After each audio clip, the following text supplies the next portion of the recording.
The surgeons was around me, and they said that I would only have 3 months till my organs started failing because of the drug I was on.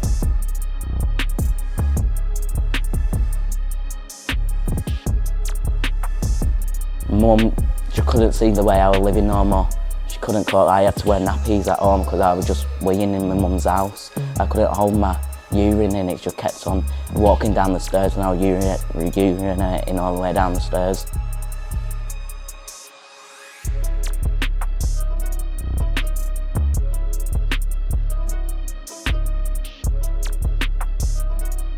We saw when she did have it.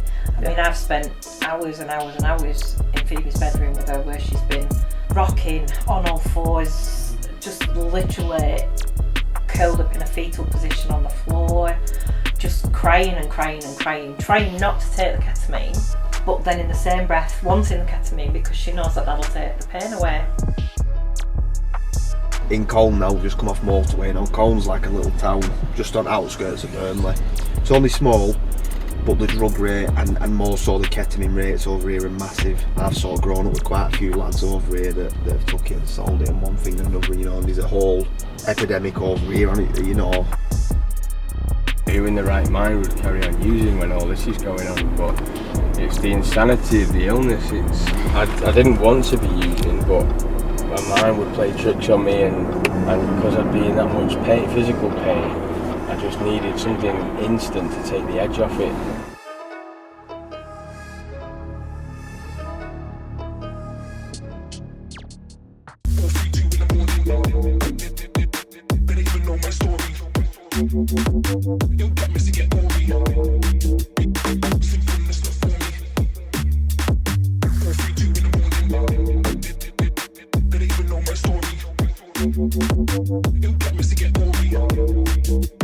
So I spent 5 or 6 years in ketamine addiction, isolated and lonely and misunderstood. There was nowhere to go, there was no awareness, there were no social media platforms talking and explaining, and there was literally nothing. Sorry, Scott. No, it's alright. I used the isolation I felt and the pain and the misery and the suicidal thoughts and anxiety and all the negative emotions that I felt, I can switch back to like that, you know, they're there in my head. And that sort of kind of keeps me clean, but keeps me grounded, because I can easily remember just how dark it was. And that's the drive for setting up Kes, you know, that's the drive for everything I do, is that, you know, we're seeing people get younger and younger, and the thought of a 13, 14-year-old child, young teenager, however you want to word it, being in that position is heartbreaking. This is really important for anybody out there, not even just with ketamine, anything, because it's sending a really powerful message. And even myself, like Finn's doing everything that he does, and I approached Finn, you know, and said, look, can I do something for the women's part? And it's all very powerful, and I think doing something like this and getting it all together, you know, I know he can do anything that he does, so I think sometimes he just really doubts himself with it and doesn't give himself enough credit because he always wants to do better. I want people to see it and get hope and see that, you know, some of the people we're going to speak to on the journey, some of them have been to low points, you know, physically, mentally, emotionally, all of it, and they've snapped out of it. And, you know, some of them have got long-lasting effects physically, mentally, emotionally again, but they're pushing through, they're pushing forward, you know, they're not letting the negative experiences influence the future. Change is possible and there's better days coming, but you've got to work for it. So I started taking ketamine about 5 years ago, and then it turned to daily use sort of between 3 and 4 years ago. My problem was the physical problem started really early, and now at my time of using, there was nothing around ketamine, no support around ketamine, I had no one to speak to. I thought I was the only person with these physical problems. But alongside that came the bladder problems, so I was going to the toilet constantly, every 2-5 minutes going to the toilet. I noticed like I wasn't making it to the toilet and stuff. I was out at work and I'd feel like I needed to go, like I just couldn't hold it. I'd start wearing pads, like one point suicidal. I was just coming home, sitting and doing drugs on my own, isolating. You know, the loss of my mum, the loss of my granddad, I never grieved, I've always been on my own.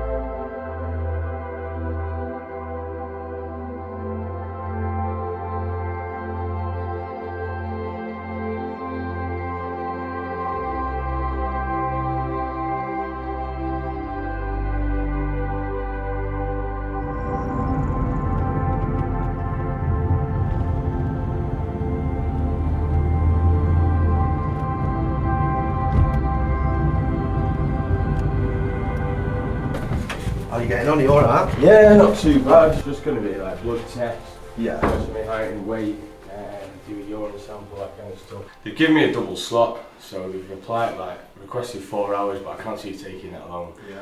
I think just do a full check over, make sure I'm okay, no infections, nothing like that. Yeah. Fit for surgery, basically. So when's your operation? That's on the 8th of October, so 4 weeks today. Probably be in for about 7 hours. Take me apart, take my old bladder out, make a new one out of my small intestine. How are you feeling about it? Bit nervous now. I've sort of been thinking, alright, I'll cross that bridge when it comes to it type of thing, but now it's getting closer, I'm getting a bit nervous, but natural really. But if anything, I'm looking forward to it. Yeah. Glad to get like the tubes taken out and everything, and hopefully be able to go to the toilet normally again. So how is it now then? So you obviously got the tubes in, so how does that work? They bypass my bladder into a little pouch which sticks on each side of my back, and the tube goes directly into the kidney and then penetrates out the skin and just hangs off my back. So I'm having to change like the dressing, if you like, every couple of days, make sure they're clean and not getting blocked up. I mean, they get blocked up anyway, and which can be quite painful. I can feel like my kidney swelling up, but they're just a massive inconvenience. I mean, the only benefit from them was I'm not having to go to the toilet every 20 minutes, 15 minutes, but apart from that, I'm having to hide it with baggy clothes, can't take my top off if the sun's out, that kind of thing. And it's just when I first started, it really got me down massively. I was just that depressed, so I was like, I'm never going to get a job now. I'm stuck in my flat, had a bit of savings left over. Very quickly started increasing the usage up to like 10 grams a day some days. Couldn't even go to the shop, so I literally only left the flat to pick up Ket. About Christmas time, I thought, right, enough's enough. No one likes me anymore, family don't want anything to do with me. I've got to do something about it. Yesterday did a bit of paint, like damp proofing. Yeah. It's alright, 100 quid a day. Right enough, innit? Yeah, just do like 2 days a week. So what is it you're having done today then? So today it's the pre-operative assessment. So I've had one before when I had the cystoscopy, the camera, and it's just, as far as I remember, it's just going to be like some blood tests. Might have to wait for the results of them. They'll measure my height, my weight. They're going to check for any infection, anything like that. Probably do a urine sample as well. What sort of pain do you get on a day-to-day basis? Like, you must get all kinds of pains. I quite often get kidney pains, where it like feels like I've got kidney stones because the tubes I've got, they're only very narrow. Anything in them can quite often get blocked, so my kidneys will start to swell up. Just quite excruciating pain, to be honest. On top of that, I get the bladder pains. It's like a really hot burning sensation, and it's pretty much constant all the time. It's not as bad as it was when I was still using, or when I just stopped using. It's getting better now, but it still brings me down a little bit. And how old are you, Josh? I'm 26.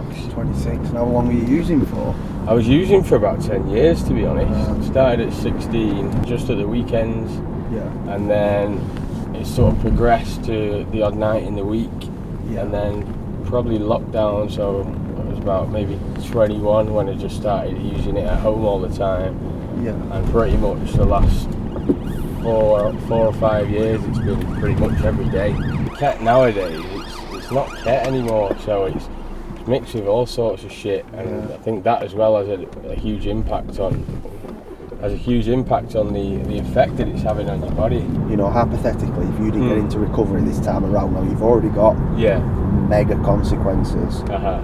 Where would it have ended up for you? Got to the point where I got recovery sort of 4.5 months ago, but again, if I was to relapse now, or if I hadn't have got the recovery, within a couple of months I would have definitely had permanent damage to my kidneys. Could have ended up having to have dialysis sort of 3 times a week, and it would have been dead within the end of the year, 100%. So the dialysis, you know, 3 times a week, so if you'd have carried on using, you'd have had to have dialysis 3 times a week, and that would have been for the rest of your life, would it? It would have been, yeah. I mean, they've given me that ultimatum now. If you were to go back and use after the op, I'd end up back with the nephrostomies, and then I'd be on dialysis for the rest of my life.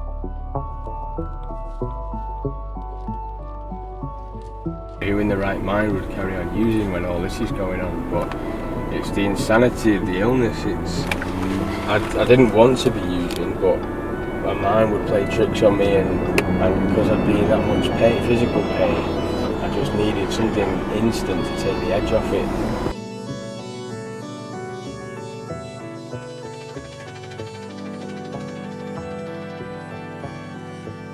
I knew that ketamine was the only thing that did that, despite knowing all the consequences, but I only really thought of the perks of taking ketamine. I never thought about the consequences. I thought, oh, one won't hurt, or I'll stop next week, and I've got this under control, when in reality it was far from the truth.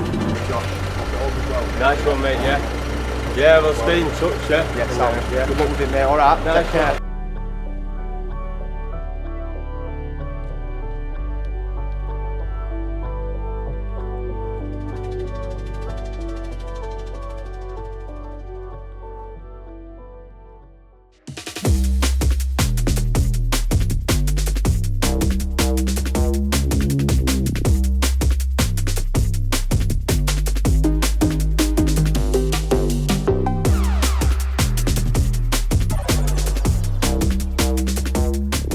Way over to Blackburn, going to speak to a family whose daughter spent quite a few years in ketamine addiction. We're going to look at some of the real lows that they faced as a family together during Phoebe's ketamine addiction. But we're also going to look at some of the positives and some of the highs that recovery has given the family as a whole. It should be a really powerful story, and I think that the people all up and down the country that can relate to it, you know, some of them might still be in the position that they was in, and also in the position that they are in now. I think this is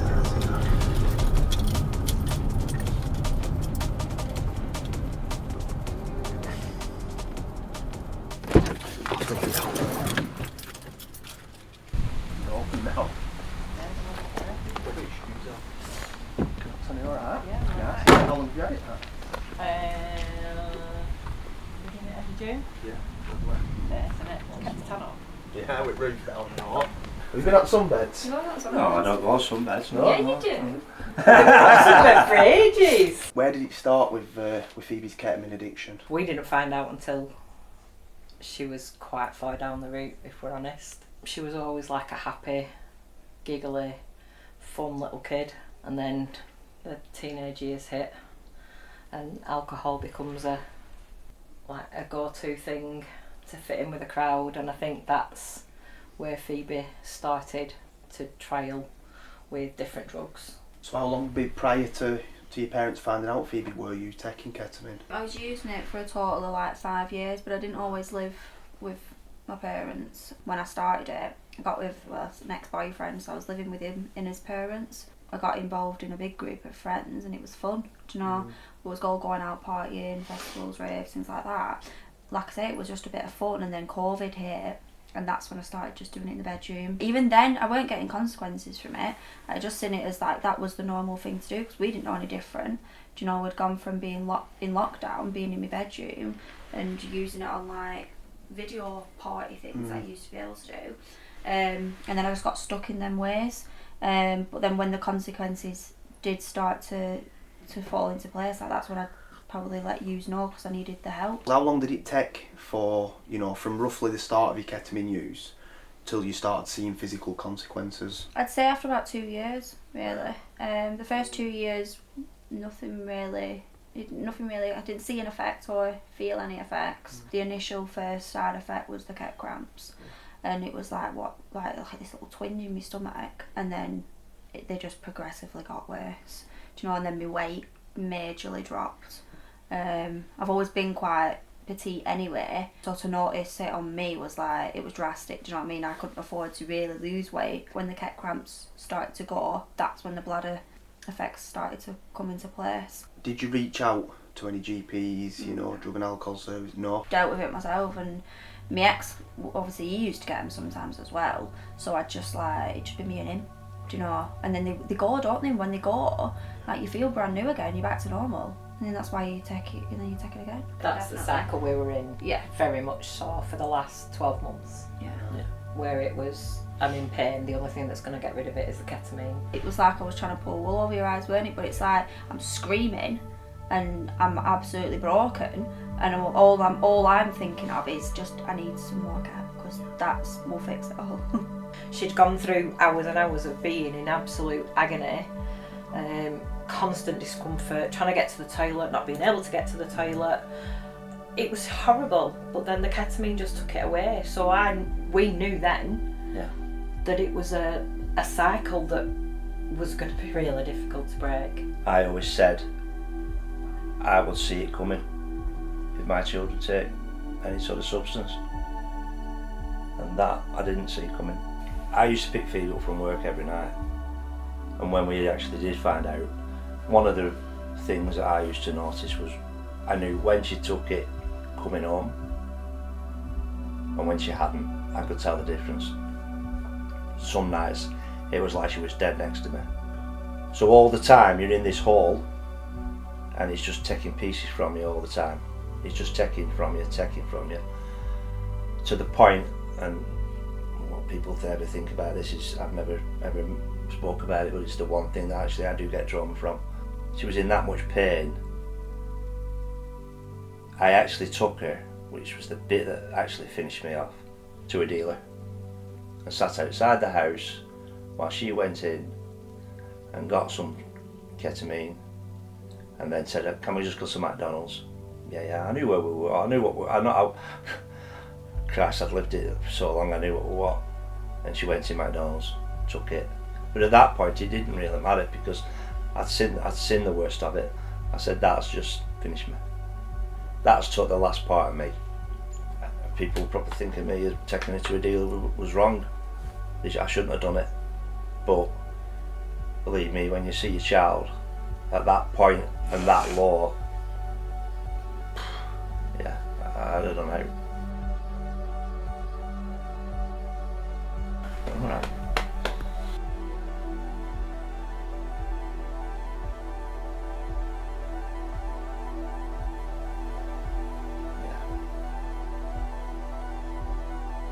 I even give her the money. That was the bit.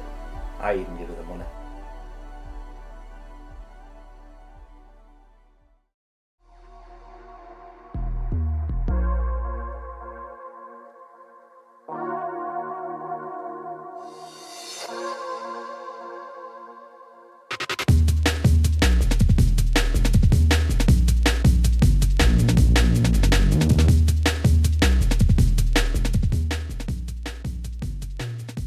So what do they normally do here, mate? I think they've got 28 bedrooms at Elisha House, and it's male only, you know, so there's no females in there. It's like a little community, you know, obviously it's a rehab, so they do it in like a 12-step process. But they focus a lot on sort of physical activity and connection and getting people up and about, and you know, they've got that type of approach where it's not just sitting down in a classroom all day every day. They want people up and about and getting active, you know, and getting them endorphins going round. It's a really good little place, you know, it's sort of self-made, so they're not a massive company who've got big backers and things like that, you know, they rely on funding. They're doing quite a lot of stuff with ketamine as well, with young people and anyone, you know, that accesses, and we do a little bit of work with them. It's an absolute brilliant setup, it really is, and I personally don't think they get the credit that they should do. Yeah, go on, you're alright. No problem.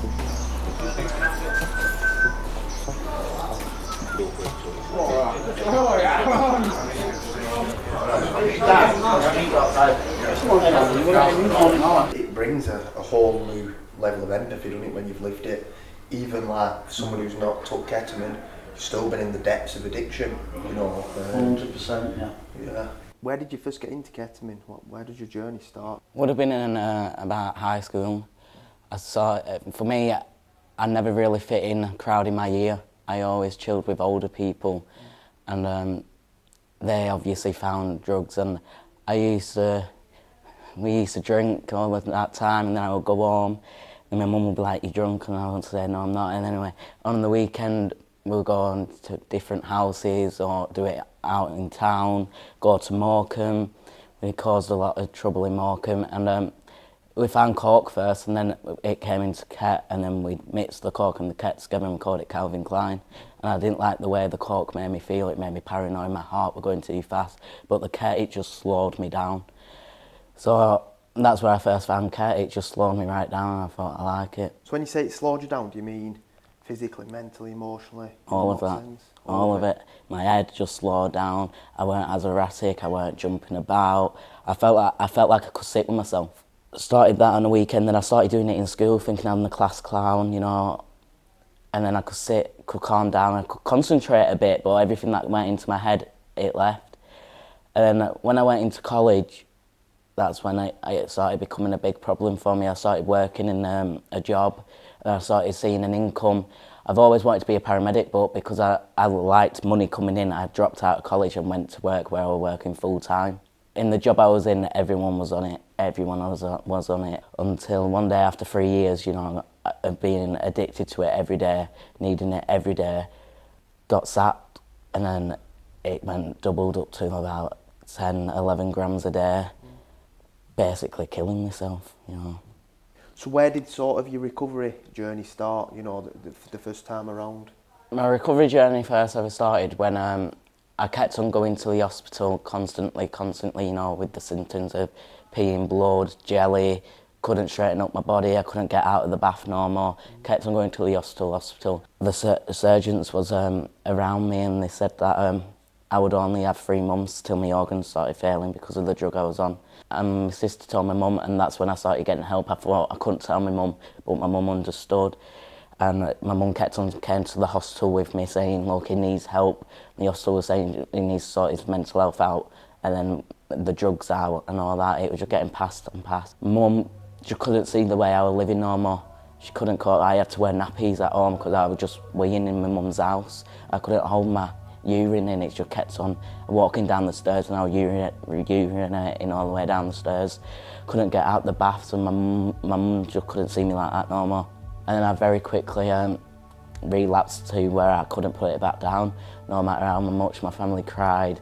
My family came and got me from town. There was a time when I was in town and I was just walking about, and I must have looked that much of a mess. The police dropped a job that they were doing. They came over to me and they was like, well, what's going on? I was like, no, and they stopped and searched me, and they took 4 grams of ketamine off me, and they rang my mum. And my mum said, he's in recovery, he's relapsed, where are you? I'll come and get him. So my mum's shaking, driving around town, been looking for me. She came and got me, and I went back home with her, and I was like, I'm sorry, I'm done. Next day, got out, I was on it, and then the next day I was on it, and they didn't understand why. And my brother couldn't face me no more, so I had to live with my mum, but my mum couldn't face me. And it was just a horrible thing for my family, but I didn't see it at the time. I just thought, what's the problem? And that's when I thought a higher power moment happened for me. Like, I got that bed after getting told that there was no beds for me that day. And later on, my mum getting a phone call to say a bed's coming available for your son. It was just amazing. Like, I cried and cried. We've got 10 bedrooms in here. Yeah. It's all CCTV'd up. I don't know if any of the lads are in there.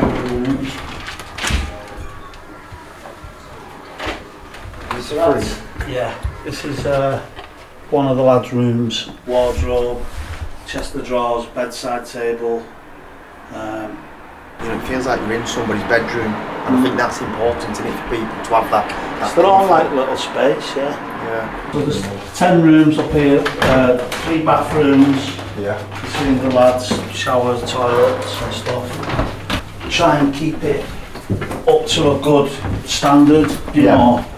We wouldn't expect anybody to live anywhere where we wouldn't live ourselves, you know what I mean? I would live up there myself, so. Yeah. Absolutely, yeah. Old pub in it, so we used to bring the horse and carts through here, and back in the 1800s. Not me personally, but they did. I know I'm old, but we're actually blocking it up. Yeah. And we're going to turn it into a nice cosy games room. We're going to get we need a proper pool table. We're going to get the dartboard up in here, big TV. This is the first stage building. So obviously it used to be a pub, so we still got some of them pub features. You know, still got some of that stuff going on. Dartboard, this is where the lads watch the football and stuff on the night. We do some groups in here, like some of the lads share some of the step work in here on the morning, learn from each other, help each other. Nice little space, especially we've heard a few people talk about that dartboard as well. It's a topic. This is the first aid kitchen. The lads, what is on for tea tonight, lads? Chicken pasta bacon. Just grab on. Who's made that? Julie next door made it. What do you do? Do you cook between you, or does it usually get made? On a weekend, the lads look after themselves. The lady in the cafe, she puts a menu together, so she'll prepare some meals and then she'll just put them in here, and then when it comes to tea time, she'll prepare them. They'll just heat them up. But there is a rota, we have a rota every day. Everybody's got jobs. What goes off what room you're in. You might have 2 or 3 lads in the kitchen. You'll be on the kitchen duties for that week. If your job's the living room or the bathroom, it's your job to keep them tidy. Yeah. So every morning, part of your therapeutic duties, you get up and you tidy up, you look after the place. Yeah. A little bit of responsibility. Many hands make light work, don't they, lads? What do you guys all think of it? Not to put you on the spotlight. Yeah, no. That's alright, we'll get busy, aren't we? Just seeing Mike there give me like absolutely loads of hope and that, like that. I'm same as you. I'm here for Ket, like. Yeah. You know, I'm loving it all. I'm just getting started with my step work. I've read out my life story. I'm loving it. It's really All lads are absolutely amazing. Manager Carl here is sound, very good. Good at snooker and all. Yeah. Very good at snooker, yeah. Like he says, we've all got a job to do, we all help out. It's all, it's good. Using drugs, drinking out there, be alcohol dependent, drug dependent for a lot of years. Yeah. But now it's time to change, and we had this project so we'll be able to do that. And I'm grateful to be here in recovery. Mark was homeless on the streets of Burnley for a long time. Church on the Street actually helped Mark, you know, they helped him, you know, they signposted him to here, they helped him get in here. He's been with us a little while now and he's getting through some good work, aren't you, pal? I'd like to pick up pieces where I left off, and may that journey continue in my heart. With God's love, I'll get there. Yeah. Good at poetry as well, aren't you? You started doing some poetry. Not too bad. You've got a poem for us? Not now. Yeah. The voice of recovery is calling you with a message that is true. Funky urban, street and skin, all of you come on in. Because recovery ain't about having a fight, recovery ain't about black be white. The voice of recovery is unity, not them and us, just you and me. Remember, we're in recovery. To stick together and see it through, strength for recovery is me and you. Let them twist our every word, but we are going to be heard. We will recover, and that is our word. Amazing, Mark, honestly. Yeah. Thank you. Engine room of the project is staffed 24/7. All the first stage lads live in this building, so we have 10 first stage lads. They're obviously the ones who have the biggest support needs. So we've got somebody on tap all the time. Right. We normally have a couple of members of staff in here, a key worker, and Emma. We have the admin lady in here. But this is the engine room of the whole project, really. Jamie's one of our full-time key workers. What year did you come to us? I don't know. End of 2021 or something. Yeah, 21. Yeah, the start of 2021. And I came through as a resident and then just gone through the whole process basically. Started doing a bit of voluntary here, and it progressed to permitted hours, and then eventually got an offer for full time. That's me. What a better way to inspire lads, do you know, than seeing you who's come through program and now you're in a paid role. That's the ultimate sort of payoff for people, isn't it? You know, to see that it works and this is what you can have. Everybody loves Jamie, honestly. If people need help with anything, they're always, Jamie's the person you come looking to. If people want to share anything sensitive, you know, step work, stuff like that, a lot of them gravitate towards Jamie. It's nice to meet you, Jamie. Yeah, you too. You too. So you can see it's an old pub. We've still got the old Queen's sign on the window. Bit ironic, isn't it? Yeah.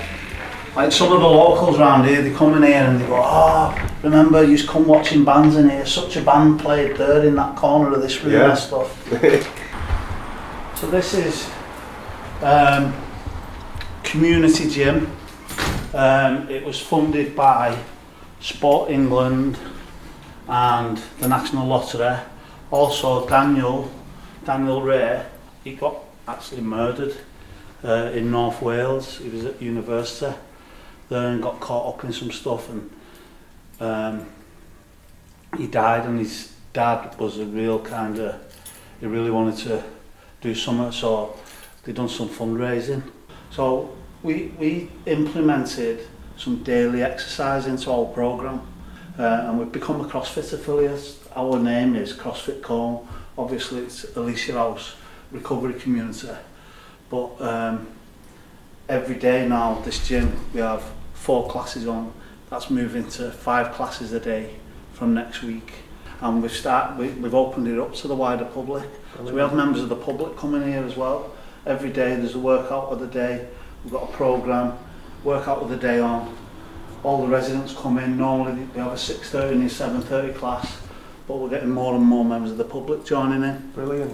Which really helps with that like ripple effect stuff. Yeah. Do you know, reducing the stigma. Yeah. Like some of these members of the public, Joe public, coming in here, and they might not be aware that this is like people in the recovery community, but they're just meeting people and they're having a laugh with them, and all of a sudden he's not a smackhead or he's not an alky sat on a bench, you know what I mean, he's not a cathead, and you know, all of a sudden he's a real person with a real story, and they're just in here with the same goal, just to try and get a little bit fitter and look after themselves a bit better.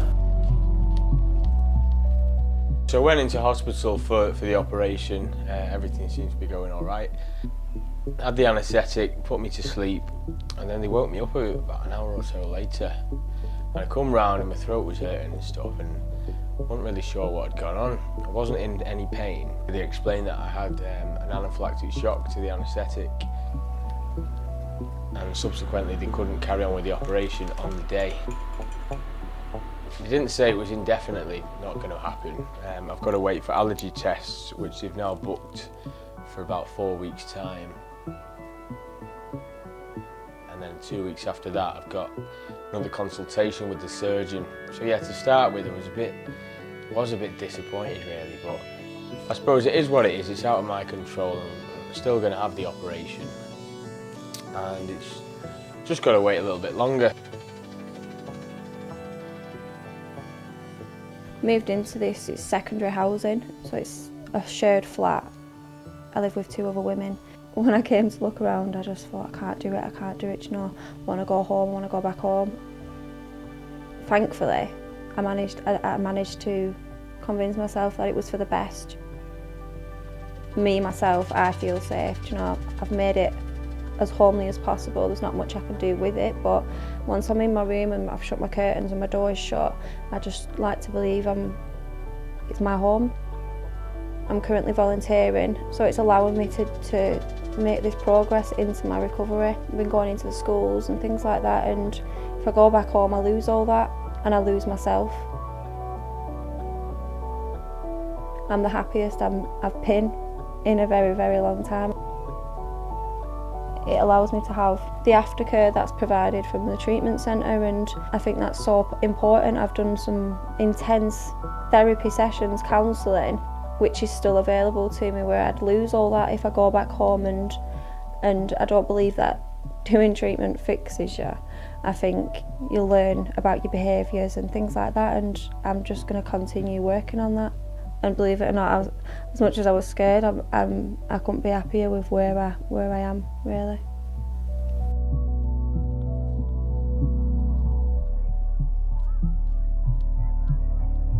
We had nowhere to reach out to. We had no social media groups. There were no like WhatsApp support groups like there is now. There was absolutely nothing. I was sick of going round and round and round. Been offered a job actually as a drug worker, working in Stockport, being able to give back to people. I think that's the key thing this time round in recovery, is giving back, because that's what I find I get the most reward from, and it just gives me a bit of clarification, and it gives me the incentive to carry on doing what I'm doing.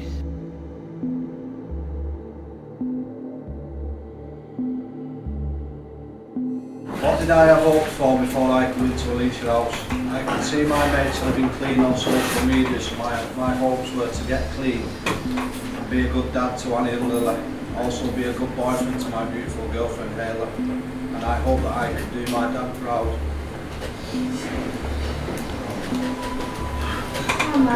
Go on, Mike, you can do it. I hope that I could do my dad proud and turn my life around just like he always wanted me to do. I definitely have fears about relapsing and throwing all the hard work away and causing all my loved ones a lot of stress and worry and letting everyone down, mainly myself.